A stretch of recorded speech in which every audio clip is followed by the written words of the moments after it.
Go DiSTRiCT, you know the Pope listens. Dynasty, our religion, for the blokes missing. On all of these trades, on all of these plays, on all of these grades. By the end of the day, y'all getting played. So, what you gonna do next? Try to fill up that flex? Send the homie a text? That trash offer's the best? You try to make it complex, then they text you back. Now all of a sudden they don't make any sense. Broaden your horizons, boy. Dynasty's not for the Simons, boy.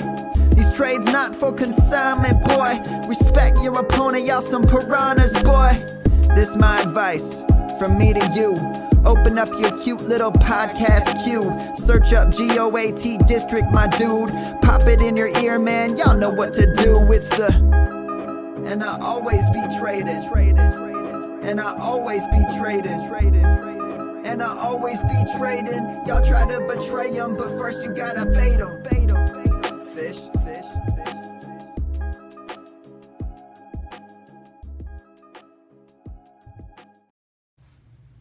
What is up, Fantasyland? Week lucky number 13 in the house. We're looking at the money weeks ahead. Welcome to the GOAT DiSTRiCT, live via the Player Profiler Network. Smash that like button. We appreciate you taking a fraction of a second to do so. Subscribe to the GOAT DiSTRiCT channel. If you're still watching fantasy videos this time of year, you're for sure already subscribed to the GOAT DiSTRiCT channel, but just in case you're new, maybe you just discovered us on the Player Profiler Network. We appreciate you joining us. I'm with my man, the legend, the overhyped sleeper, Dan. How you doing, brother?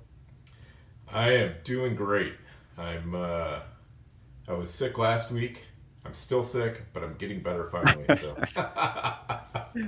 I was gonna say we're both. Like health is one of those things you kind of take for granted until you just don't have it for a while. And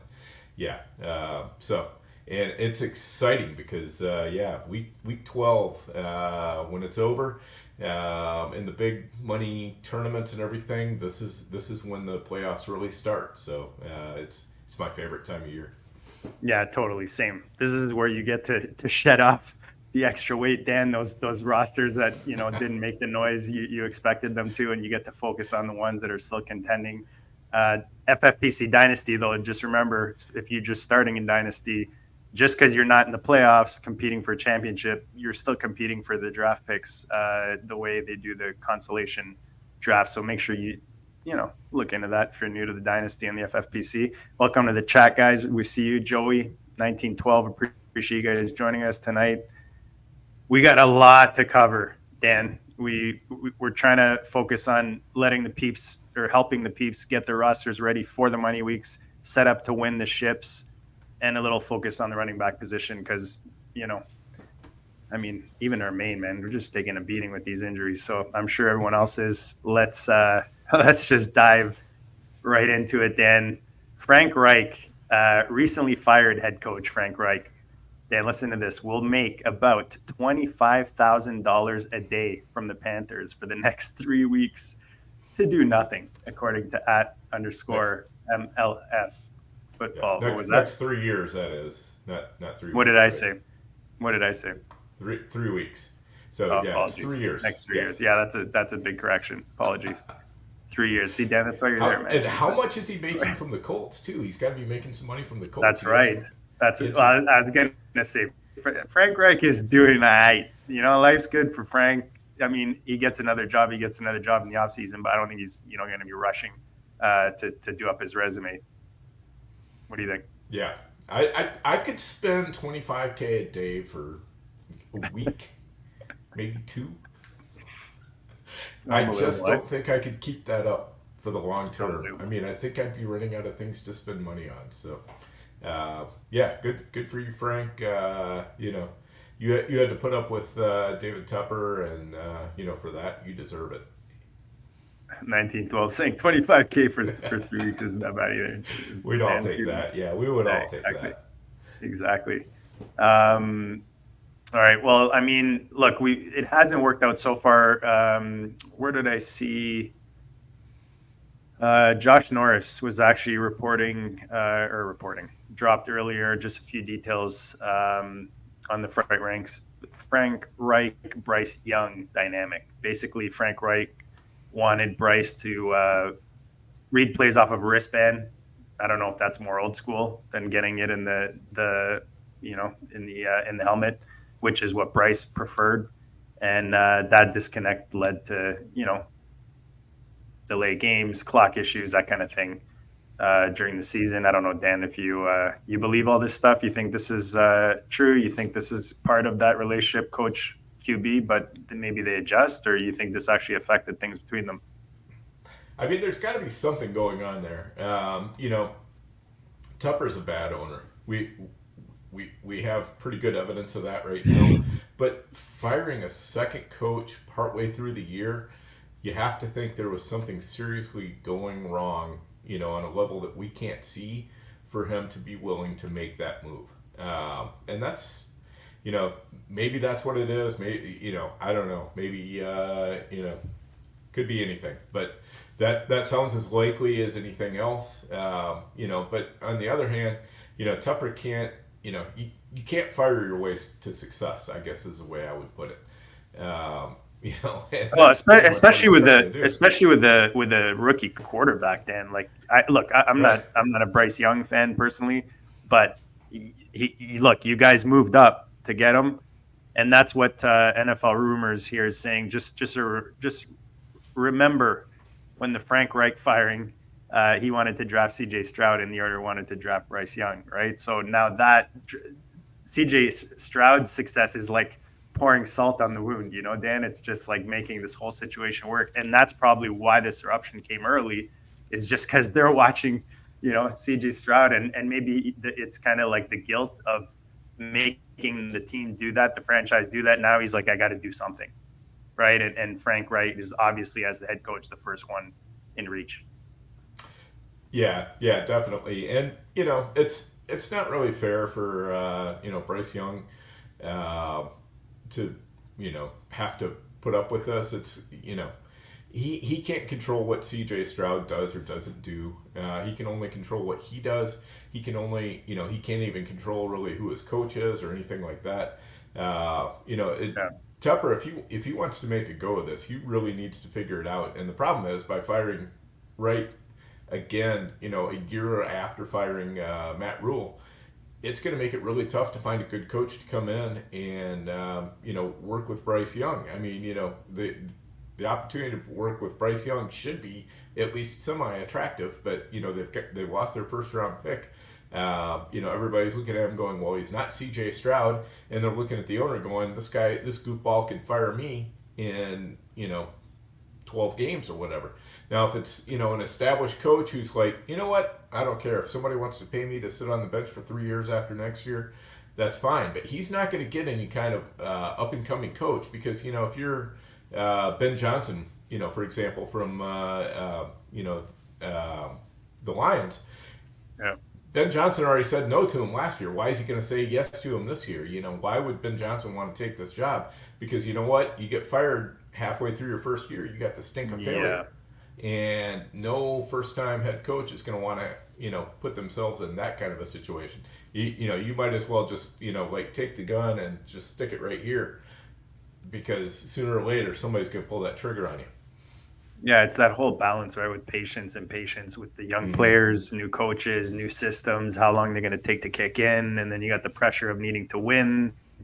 So it's, and like you said, just having a bad owner overall. But you would think with the pieces they put around Young as a rookie, somebody failed there, in my opinion. I mean, who's like Thielen's your best receiver, you know what I mean? And then you've got Chuba Hubbard, who's leading the way. And as much as I love my fellow Canadian, I prefer him as my RB2 than, as my RB1 right now, which is doing all right.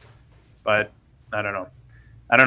We'll see who ends up. Do you have any thoughts on who ends up here? Not really any thoughts on who ends up here coaching. I mean, I guess for the rest of the year, I think if the interim coach is smart, he's going to find out, what they have with some of their younger players.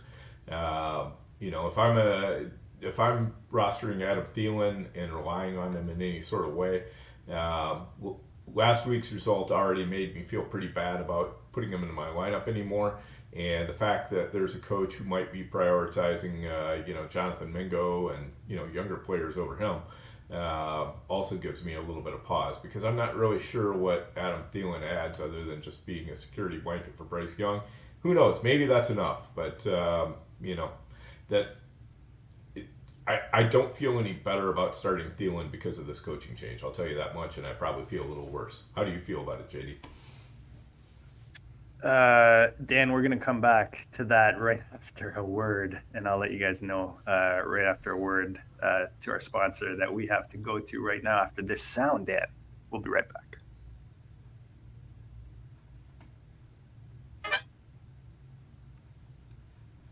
This episode brought to you by Mojo. Mojo is that player stock market. We love Mojo because we like making lifetime bets on players. You run out the clock on these guys. Mojo just rolled out a brand new fantasy platform. That's right. So now you can build a portfolio of player props. Oh, Jamar Chase, over 77.5. Oh, Kadarius Toney, under 15.5. Whatever the under is on Kadarius Toney, doesn't matter. You can just stack up the props in your portfolio. And the beauty is, once the Sunday games kick off, it's not over.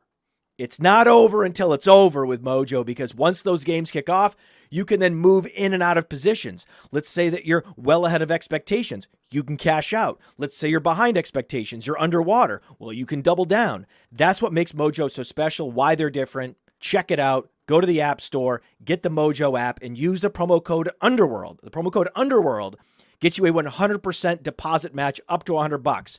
So the promo code is UNDERWORLD, and they will match your deposit dollar for dollar. Go to Mojo, start building your portfolio, and then during the games, you can be a fantasy day trader. Woo. We are back, Dan. You gotta love the enthusiasm that brings in those commercials. But check out Mojo for sure. I feel like, for just to finish off, Dan, with Carolina, we spent maybe a little more time than we wanted on this, but I feel like someone with a lot of experience would help coming into this young situation, and of course, just bring in some weapons, man. Get Bryce Young as many weapons as you can, because then that seems to always be the road to success, because then even if the quarterback doesn't pan out, then you go out and get like that Rodgers or that kind of quarterback that's just looking for like a fast car to compete, and then you've got all the pieces already there for them. So I feel like maybe a more experienced guy coming in would definitely help. Let's go to my Colts, Dan. One of my favorite dudes, JT, Jonathan Taylor. Bad news today with him having thumb surgery.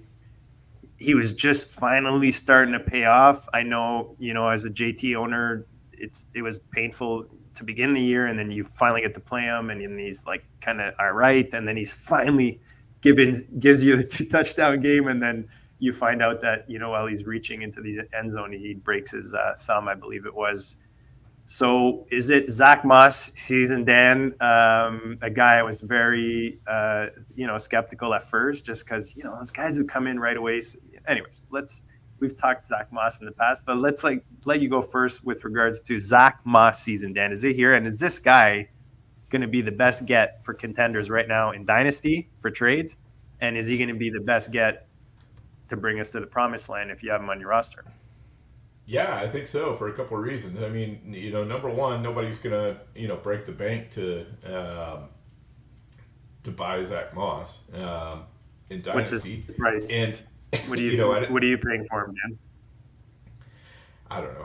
I think probably the going price is going to be a low second or something like that. Okay. I don't think you can get more than a second out of him. I think any contender is going to probably balk at spending any more than that. But the nice thing is you're taking a piece that really doesn't have a great deal of future value, and you can probably turn it into that low second. Could you pair it? Could you pair it if you're selling him? Can you pair it with a second to get yourself a first, maybe in Dynasty from a contender? No. I mean, I don't think I'd pay that price. Okay. Just simply because we don't even know how. Maybe if Jonathan Taylor goes on injured reserve, that would be a consideration if you feel like you're a slam dunk to be, one of the bottom 2 picks or something like that in the draft. But other than that, no, I don't think I would. And really the best thing about Zach Moss is that he doesn't have to compete with Zach Moss. And that's always the nice thing when your backup running back comes in is,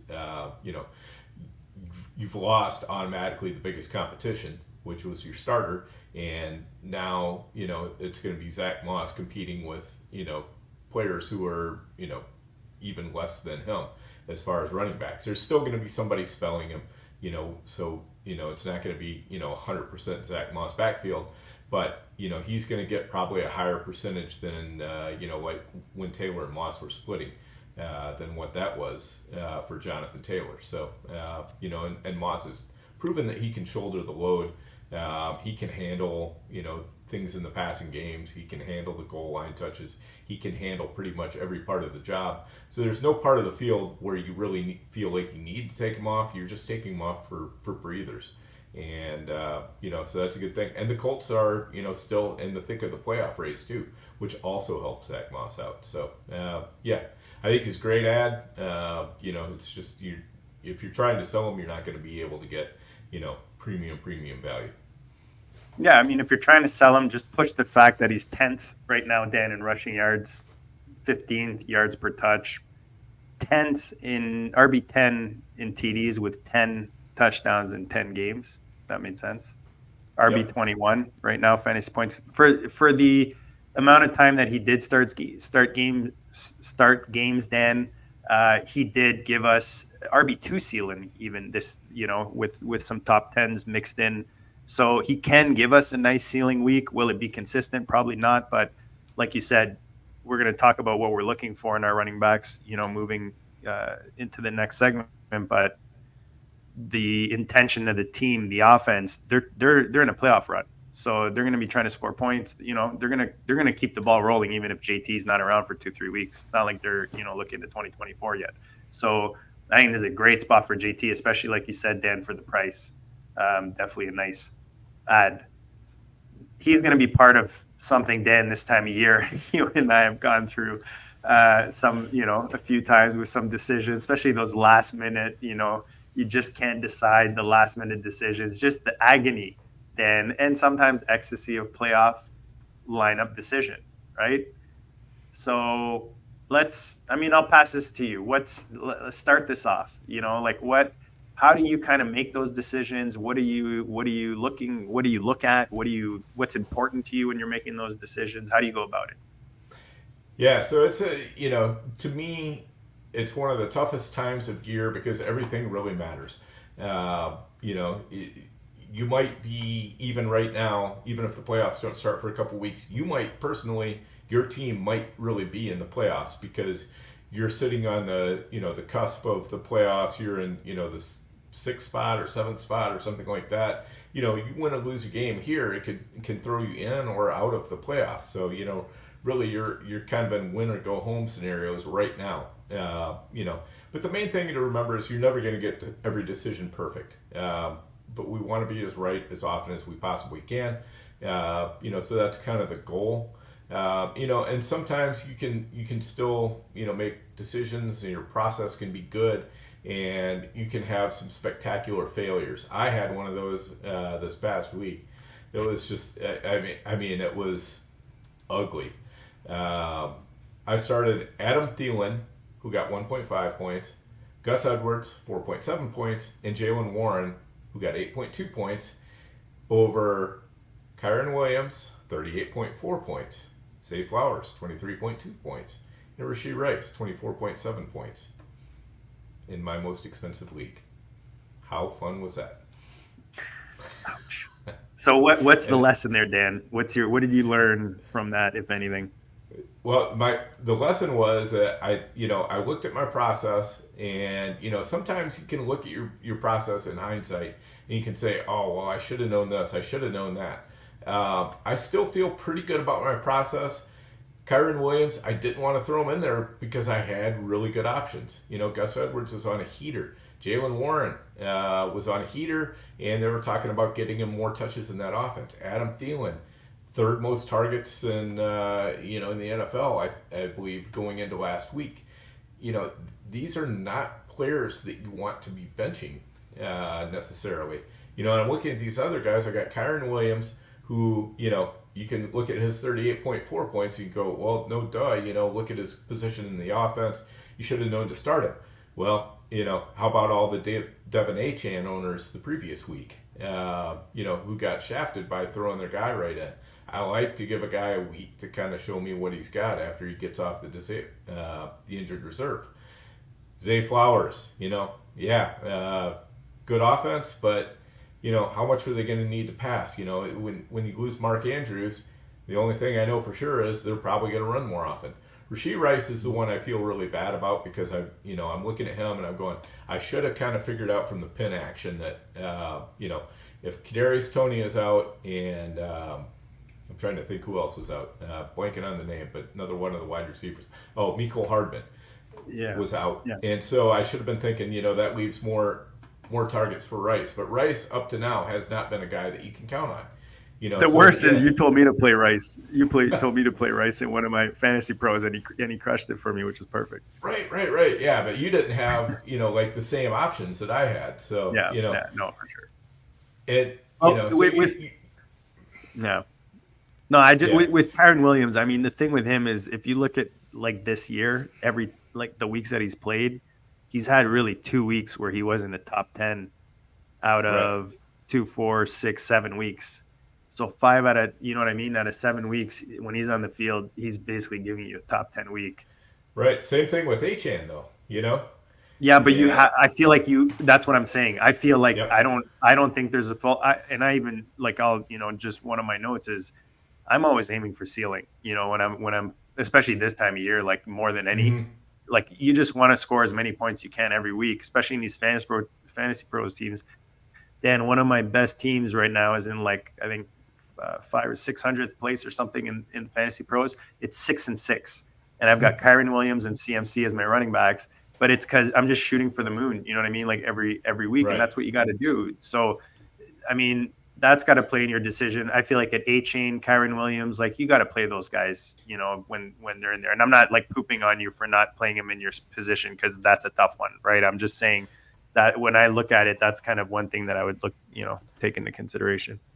Yeah. See, now if this had been one of those type of leagues, I probably would have given a little bit more consideration to that. Also, the fact that I was favored in this game, it was a standalone league and I'm favored. So I'm like, I just don't want to screw this up, right? And by trying to not screw it up, I screw it up. But, that's the thing. It can happen to anybody. We'll come back to Gus the Bus later when we talk. We'll get into some specific, because I want to talk just Baltimore running backs overall. It wasn't in the list you originally put in, but I added it at the bottom there just because I feel like they're worth talking about. Yeah, for sure.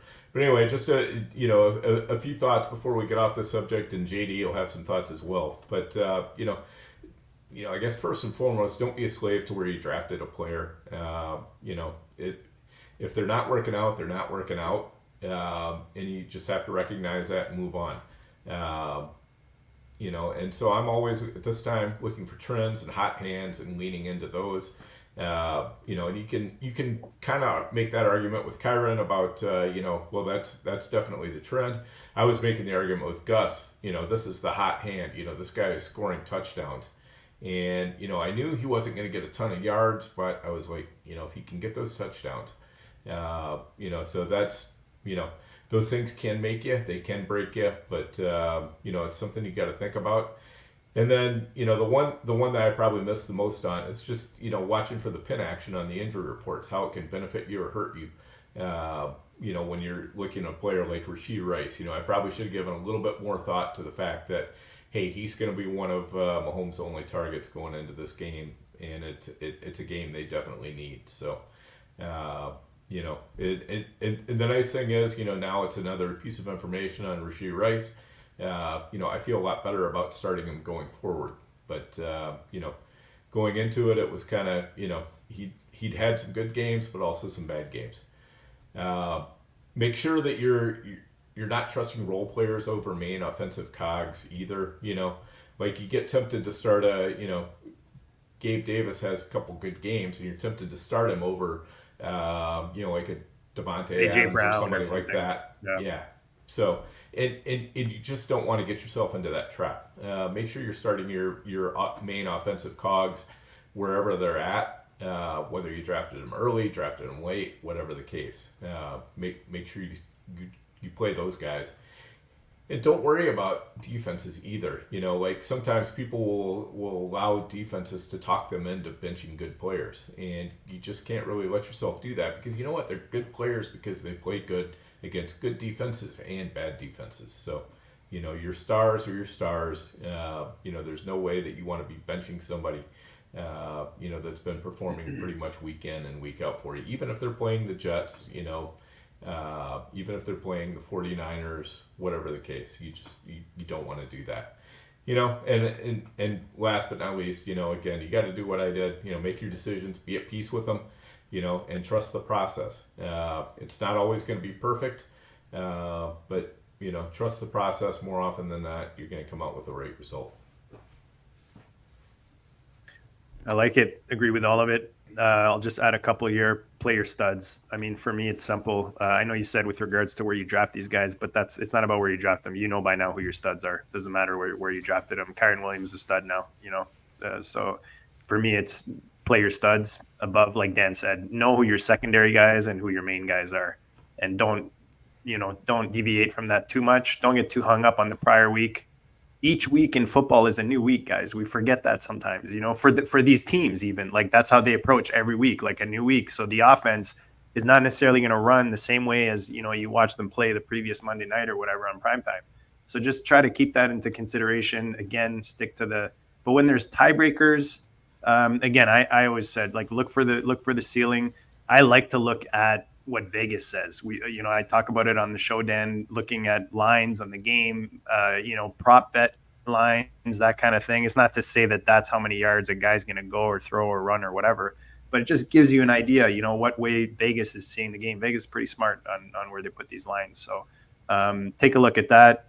And strength of schedule, like Dan said, don't get too deviated by defenses. But when you're looking at tiebreakers, I feel like now we have a better idea about these defenses than we did when we were drafting like in August and September, and people are looking at, strength of season and stuff. So those are a couple things to add. I think that gives you a good idea. Dan, let's get into the meat of this, Dan. It's, the running back position, it's tight end position, injuries, right, Dan? It's injuries, just keep injuries and opportunities, right? Guys get hurt, other guys get opportunities, and it keeps it interested. For me, it's my favorite position, but it's also a frustrating position because, like what you're feeling it now, man. You got those teams, Dan, where you're out of options.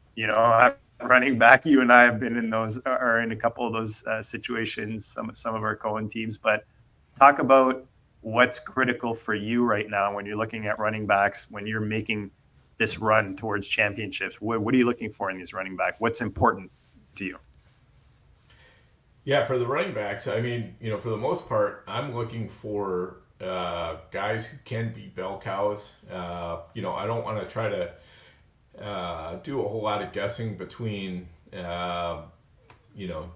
two guys who are kind of sharing a position a little bit, like the Miles Sanders, Chuba Hubbard, the Jalen Warren, Najee Harris looked like it was kind of starting to break in favor of Jalen Warren. Now it looks like it's kind of back to a committee. Things like that. They just get. Does it matter, Dan, for Pittsburgh that they showed that they could each get 100 yards in a game? Like, you know what I mean? Maybe they're not capping each other as much if the game like the game flow or whatever calls for it. Yeah, and improved offense in Pittsburgh definitely helps out. It's not like, there's not a lot of teams that can have either a Jalen Warren or Najee Harris and afford to keep them on the bench. If you've got big starting lineups, like most of the contest leagues, you're probably going to be starting those guys. But, you're really looking for the guys who can help you out a little bit more. If you're talking dynasty leagues, if you can take a Jalen Warren and something else and trade up for a running back who's going to be even more reliable, maybe you think that's going to be Tony Pollard or whatever. that's the move to make, rather than be hanging on that guy who might or might not get you there every week. You want to get the guy who is going to get you there, because you know what, your competition just gets tougher as you move through the fantasy postseason. Every round of the playoffs you go through, it's just getting tougher to win, and so it's more and more important that you have guys you can totally rely on. Bad weather conditions definitely cause teams to feature the running backs more too. So, that's another reason why you want to have those good running backs. And then just defenses are getting worn down by December, and so some offenses are just going to sit there and hammer them with the running backs.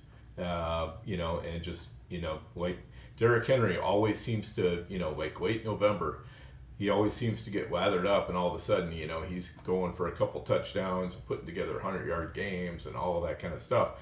And in September, it's like, Derrick Henry is going to have a lot of these, 15 for 40 games and no or one touchdowns. So, we want those backs that are just going to sit there and hammer and hammer and hammer on the opposition in December.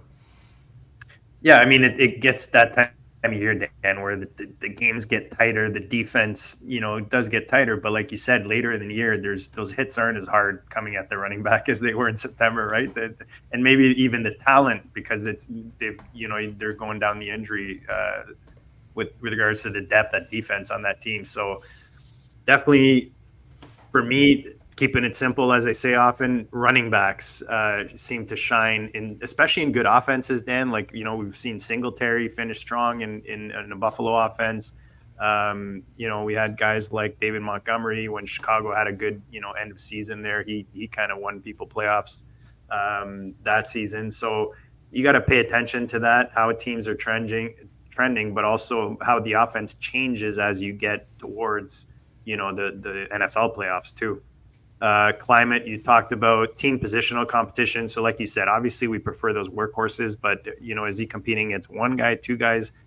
Baltimore keeps coming to mind, because I mean, I had a lot of JK this year, and it's Dan and I, we went and got Keaton Mitchell at a desperate time last week, but it's just that the running back in that offense just can't give you a good ceiling. Like, that's just how I'm feeling right now, especially with three guys. There's like three of them right now that are pretty much rolling in that offense right now. Injury prone, I don't think you can really, I don't know. I'm not an injury prone kind of guy. It's the NFL. Everybody's injury prone, in my opinion. I mean, obviously Eteinne and all them in their early careers, but also smaller guys. Like, do you look at that, Dan, as we get in this time of year, the smaller guys versus like the sturdier guys that maybe will give you more last long? Yeah, I think you look at track record, and that's got to count for a little bit. And the thing is, in the contest leagues, you can't really pick and choose your guys. The guys who are on your team are the guys you have, and so you've got to kind of work with that. But on the other hand, you can look at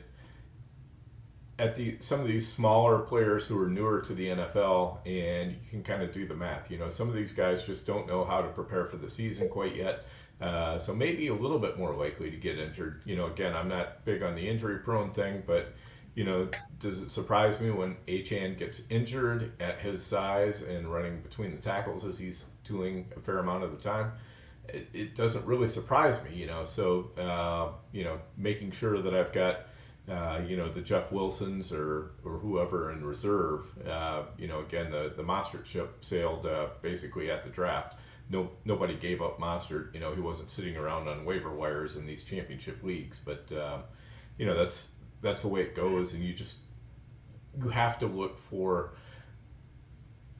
players that might be able to come in and help you, because if you stop playing the zero running back game, whether you've got 4 good running backs or 1 good running back or no good running backs, you still got to treat every week as if you're playing a zero running back, because you know what, you could end up a week and all of a sudden Jonathan Taylor's hurt, and Devon Achane, and you had Aaron Jones, and your running backs can be in shambles real quick. So you got to keep playing that game all the way through.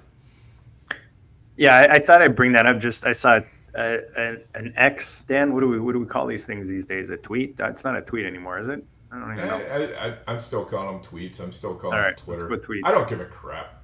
Yeah, who gives a Musk shit? can call it whatever he wants. Players who have been labeled injury prone before this year: Christian McCaffrey, Saquon Barkley, Lamar Jackson, DeAndre Swift, Keenan Allen, George Kittle have missed a combined 3 games this season. So he says, good luck predicting injuries. And that's kind of why I thought it'd be interesting to bring that up. I thought that was an interesting little tidbit because you got to think like Keenan Allen, George Kittle, Dan, people just assume, they're going to be injured. Combined 3 games, not bad with production you're getting from those guys so far this year. So let's go details. I mean, we got 30 minutes, Dan, basically a bit less than 30 to get through this. We could have kept adding names to this list, but let's try to kind of talk about each individual guy, what we think, is not like rapid fire, but, in a quick enough manner, just kind of,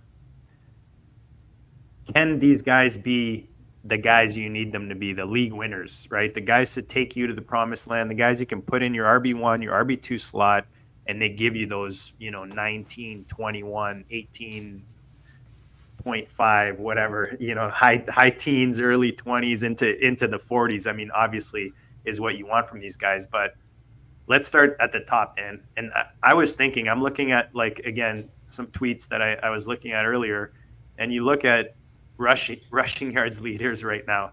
I feel like this is almost becoming the tight end position where you've got like one guy at the top, in Kelsey, and then just everyone else. At one point, anyways, the tight end position was very top heavy.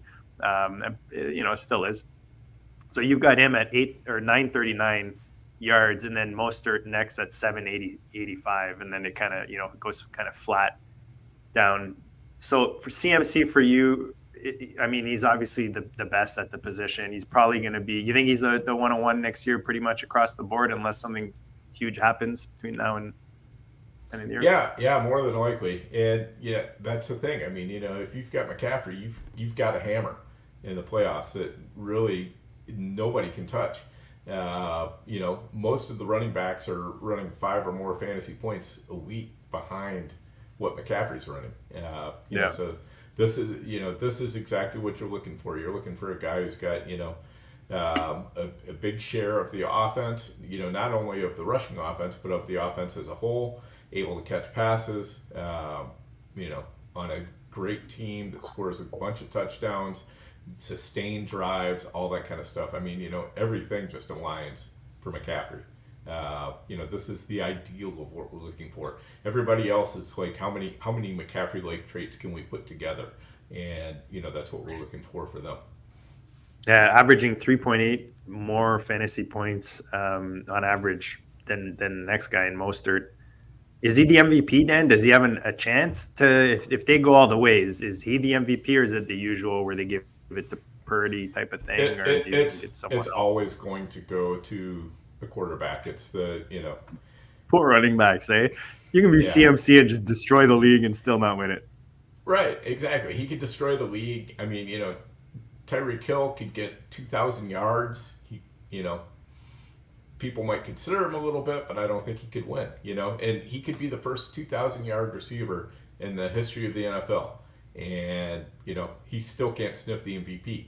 To me, that's crazy. I mean, Tyreek Hill, if the Dolphins go anywhere, Tyreek Hill is the MVP of that team. He's the guy that, stirs the drink there. There's no way those running backs have that rushing success if every defense is terrified of Tyreek Hill. But anyway, we digress. Scott Barrett put out 2023 leaders by PPR fantasy points per team play, Dan. Can you guess these? So first, you just talked about him. Tyreek Hill, for sure. CMC, number 2. Actually, number 3, you probably wouldn't get. Keenan Allen? Yeah. I didn't realize it'd be that high. Yeah, that would have been one of my early guesses, but I have a lot of Keenan Allen, so okay. I'm pretty aware. You're biased. JJ, number 3, who thankfully he's coming back finally. 5 and 6, Dan, is what I was saying earlier. Why you have to play these guys. Devon Chain, Kyron Williams. There you go. And then CeeDee Lamb in the 7th spot. So cool tweet there from Scott Barrett at Scott Barrett DFB. Let's go to, we talked JT already. You talked about Derrick Henry. BIJAN. I was looking rushing play percentage, third in the league right now, Atlanta. BIJAN, cry emoji, Dan, for this season. How do you see it rest away? And what are your thoughts, like, even next year? Is he still a first rounder for you? Yeah, I think he's still going to be a first rounder. I mean, I think he's just going to continue to get used a little bit more and a little bit more. Arthur Smith isn't stupid. We like to think that he is, but I don't think he is. BIJAN got 2 touchdowns this last week. It was one of them was a pass that was just a total thing of beauty. And it just showed off his skill set there. And then, the other one's a rushing touchdown, which shows off his skill set on the ground. He's got a CMC like skill set. The Atlanta offense is not as good, but I don't know. Maybe Arthur Smith is learning. Maybe he's going to keep using him a little bit more. I know he used a lot of Allgeier and Cordell Patterson this past week, but that was basically to close out the game. BIJAN definitely got a good share of touches and targets in that game. Just going back to Derrick Henry real quick. The one caveat I'm going to give people on Derrick Henry is just the fact that they're not going to be favored in any other games like they were against Carolina. And Henry does better when he's in a positive game script where the Titans are ahead. I'm not sure how much that's going to happen, so he can easily get game scripted out. But I'll tell you what, man, in December, having that guy running at you like a freight train, defenders do not want to tackle that. Yeah, Harry Snowman. Shout out to Harry Snowman. Don't forget to smash the like button, guys. We appreciate you guys hanging with us. Tonight, we're going to keep smashing through these running backs. We talk about Kyren Williams. For me, ding, ding, ding, can definitely be winner, winner, chicken dinner if he keeps putting out these numbers. Josh Jacobs, RB3, Dan, since week 9, week 12, looked very promising. Second time we saw him go over 100 yards. And, with a new coaching staff, you kind of look for new trends, right? So you hope that continues. How do you feel about Josh Jacobs down the stretch under this new coach regimes for the Raiders? Yeah, I like Jacobs a lot here because, basically since the moment that Antonio Pierce got the job as interim coach, he made the team's offensive identity around Josh Jacobs, whereas, Josh McDaniel was trying to make the identity pretty much anything but Josh Jacobs, which just didn't really make a whole lot of sense to me. So, yeah, I think Jacobs is going to get a ton of opportunities. I mean, that's all we can ask for in the running back business is a ton of opportunities like that. We wish the offense was better, but, I think it does get better the more you're featuring Jacobs and the more you're featuring, your other star, Davante Adams. And it seems like that Pierce is trying to do that as a head coach. So we like that. Ekeler, Dan, another first-round running back that fantasy land, the Chargers as a whole, he's given us some pretty good weeks in Ekeler, given us some duds, including week 11 and last week under 10 points on both weeks, both occasions. Is he proof, Dan, that players and coaches who know about fantasy football don't necessarily help fantasy football owners? Because I feel like we kind of think, oh, yeah, they don't care about fantasy. Whether they do or don't doesn't necessarily mean they're going to help you, right, Dan? Right. Yeah, exactly. The thing is Ekeler, he got hurt and he still just does not look like he's got his full explosion to me. And that's hurting him a lot. Also, the fact that they just don't really seem to have any other answers in the passing game other than Keenan Allen. The whole offense is kind of hamstrung a little bit because they've become pretty one-dimensional and easy to stop. Ekeler, you got to pay attention to him, but he's not demanding the attention that he has been in previous years. Keenan Allen is really the only guy who's demanding that attention. And if you've only got 2 guys to run the offense through, and one of them's kind of on a bad wheel, it's not the greatest situation in the world. But Ekeler's going to get out there and give you all he's got. The Chargers are desperate to try to stay in the playoff chase. So some good things can happen there, but there are other running backs that I like better. DeAndre Swift in Philly, Dan, they just come off a big win with Buffalo. 4th in rushing yards, 12th in fantasy points per game, 12th in red zone touches. I said it last week or the week before. It just seems like he just found his home. In Detroit, it always seemed like he was that between the 20s kind of guy that that you just don't want to end up with in your fantasy team. But now he's doing all right, man. In Philly, how do you like him down the stretch here? Yeah, his main problem is the brotherly shove. The old tush push Yeah, true. With Jalen Hurts. What a problem to have. Yeah, but it's absolutely killing his touchdown scoring. That and the fact that they seem to like to use Gainwell occasionally around the goal line as well. So Swift is kind of that between the 20s guy that you wish was getting a little bit more action around the goal line, and he's just not. He's a guy that can, he's a useful cog, but he's not going to drive fantasy championships, I don't think. Yeah, only 3 goal line touches, Dan, this year. But, busy in the red zone in general, which you would expect from Philly being high scoring. Do you think they can keep the tush-push thing going? Like, do they want to maybe hold Hurts back going into the play? No, they just go full throttle, Philly? That's how they roll. I mean, yeah, they just, I think they're going to keep doing it until it bites them in the butt. And so far it hasn't. So, yeah. Excuse the pun. Saquan Barkley, Dan, in Giants, he's been all right considering everything going on there. Apart from Philly, decent strength of schedule when you're looking at rush defenses down the stretch here. Do you like him down the stretch? I know we have him in the money league, which, Dan, we're barely hanging on after that last loss there. We went from 3rd to 6th, I think. Yeah, don't look at our lineup this week. All of our players are on bye. But anyway, it's Barkley. Can't win them all, the main problem is the offense. They're hanging in against some weaker teams, but I just don't see the path to a lot of touchdowns there, just because the offense just isn't able to get in scoring position very often. Yeah, he's so capped, right? His ceiling is so capped. With this year, he's given you 1 game, week 2 against your Minnesota Vikings, Dan, with 27 points. Otherwise, it's been under 19.7, basically, which he gave you, against KC. But otherwise, it's been like in the teens, like some double-digit action. But you're expecting 20 plus from Barkley every once in a while, at least, right? So again, the Giants' offense kind of capping upside with talent there.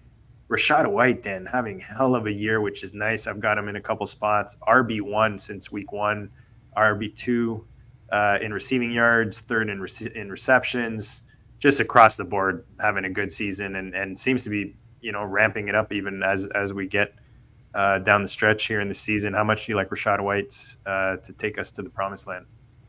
Yeah, again, I think he's a really nice piece. We'd like to see more touchdowns out of him, but he's getting those receptions. He's a piece that can help get you there.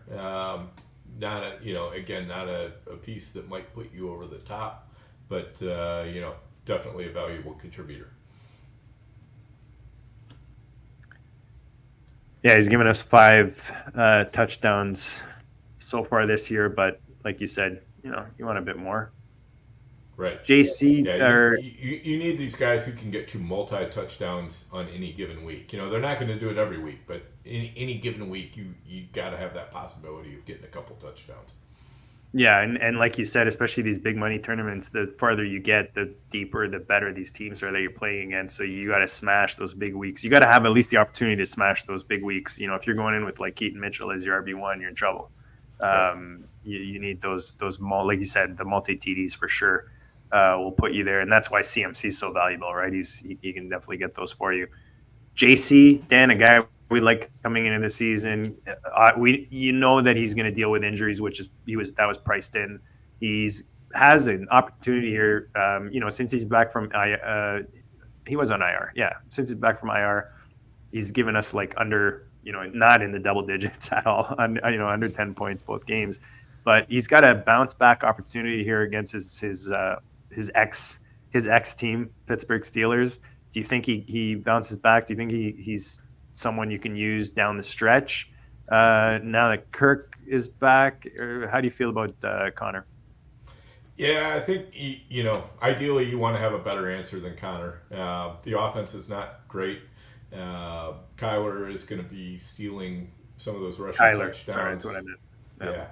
So, you got a lot of things going on there. I'm not too concerned about Michael Carter. I know he played a lot last week, and if you're just surfing the box score, you look and you go, wow, he got almost as many carries as Connor did.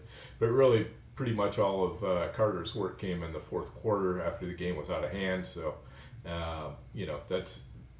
it doesn't really concern me. What concerns me is just the overall weakness of the offense, plus Kyler up there siphoning off some of the rushing touchdowns.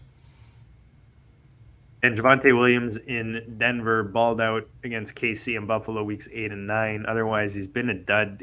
I don't think I have any Javonte. He's just not someone I really wanted to invest in. I feel like, especially now, he's got Jaleel there, and P. Ryan is still part of the equation. They seem to like him in certain spots.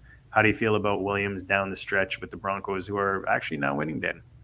Yeah, he's kind of squeezed Jaleel out over the past couple weeks. So he's a guy that is maybe getting a little bit easier to trust, but still this offense is just not. They're not a huge scoring offense. They're a team that tends to rely on their defense, and let's try to get ahead, kick some field goals, all that kind of thing. And Javonte Williams, I do think he's got the right workload. It's just team environment isn't giving him what he needs to push him over the edge.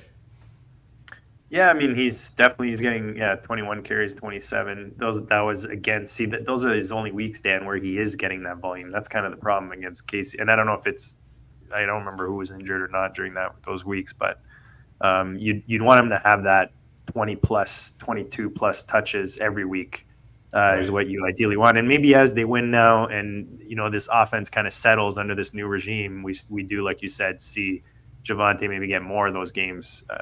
You hope if you're his owner anyways. Tony Pollard, Dan, I think, is another guy that could definitely be a candidate to win Fantasyland some leagues this year. Only 4 TDs year to date, 12 last year, so that's a pretty big difference. If you own him, you feel that pain. 4.2 yards per carry versus 5.2, Dan, last year. His stats still look really good last couple weeks.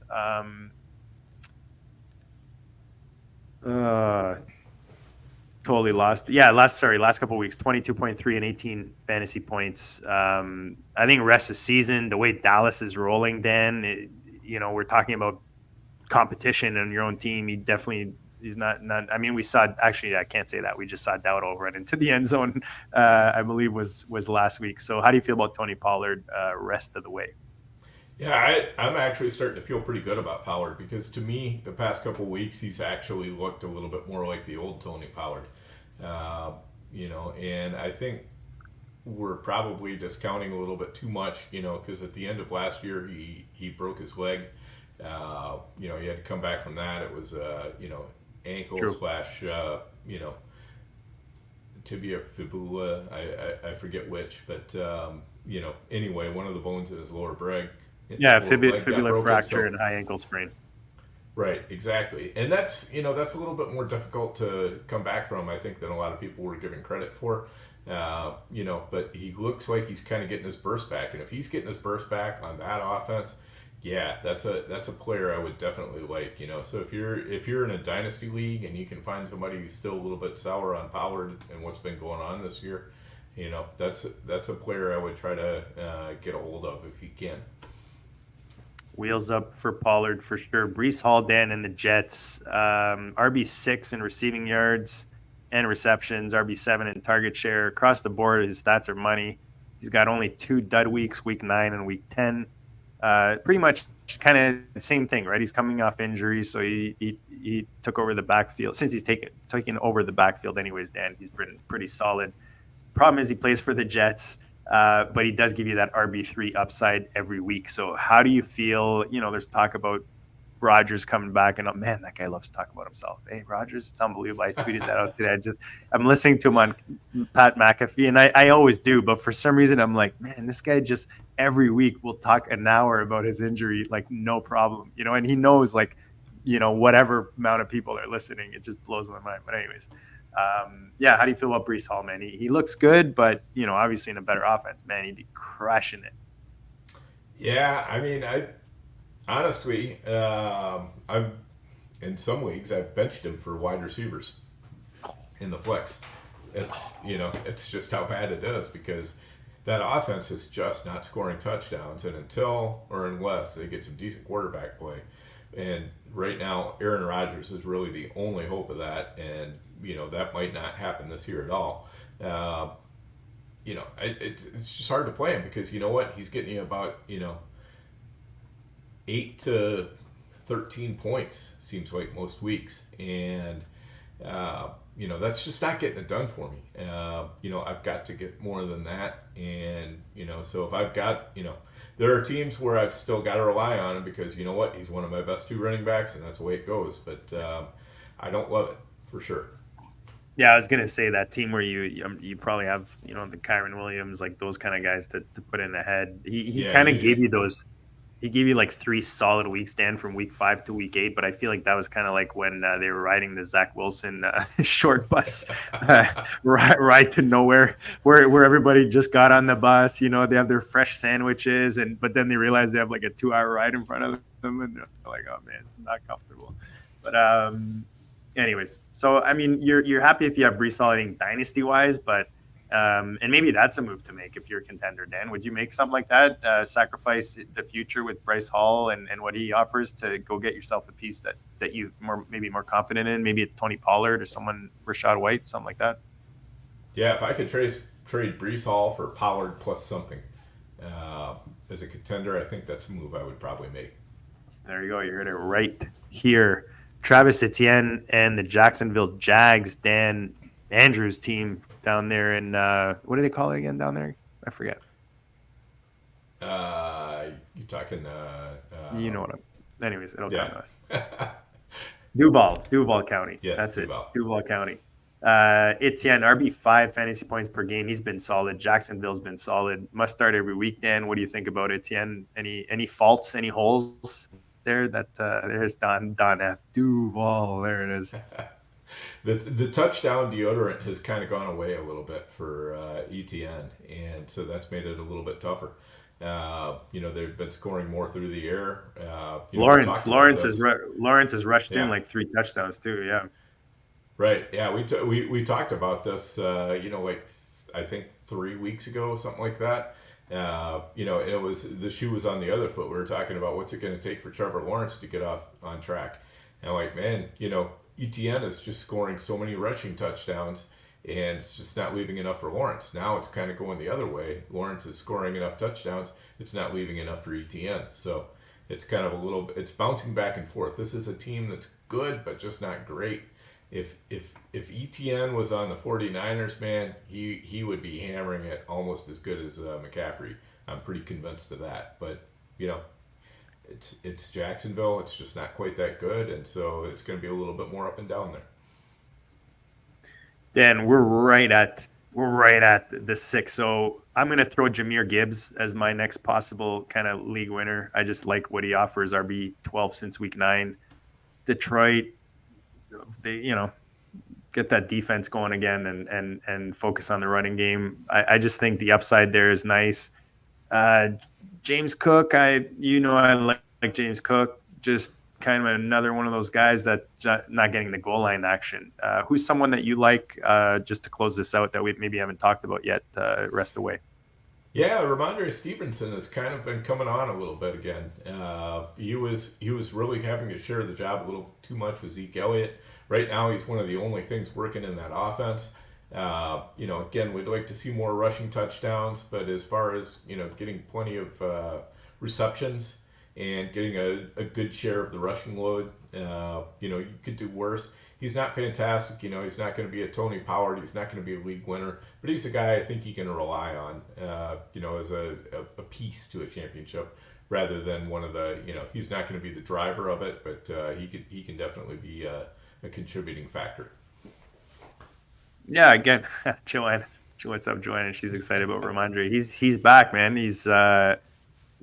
What was it? 21 points against the Giants. I mean, he's been legit. He's even giving you an RB2 week against Washington. So he's as much as New England's been poopy, that you got to think they're going to go to Ramondre. chat's been awesome. We appreciate you guys as always. Anthony, Don, Uncle Ted, the Snowman. You guys are all awesome. Dan, always a blast doing this with you. Good luck to everyone in this upcoming week. Big week. Hopefully you get the W's, get to the playoffs, and we'll be back right here next Tuesday, 9:30 p.m. Eastern, live via the Player Profiler Network. We appreciate you, and we'll check you all later.